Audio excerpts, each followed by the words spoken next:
আসসালামু আলাইকুম সম্মানিত দর্শক, আজকে আপনাদের সাথে কথা বলবো গাছ চাষ সম্বন্ধে।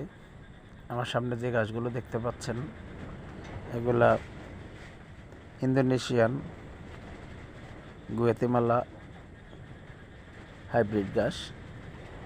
এই গাছগুলো সাধারণত 7 থেকে 8 ফিট পর্যন্ত লম্বা হয় এবং কাণ্ড মোটা এবং খেতে কিছুটা মিষ্টি, এজন্য গরুর খুব পছন্দ। এই গাছগুলো একবার রোপণ করলে 4 থেকে 5 বছর পর্যন্ত কাটা যায়, প্রতি মাসে কাটার উপযুক্ত হয়ে যায়।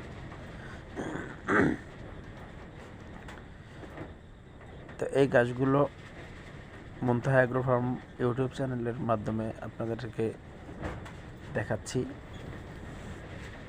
যে গাছগুলো আমি জমি থেকে কেটে নিয়ে আসছি, এখান থেকে কাটিং তৈরি করব।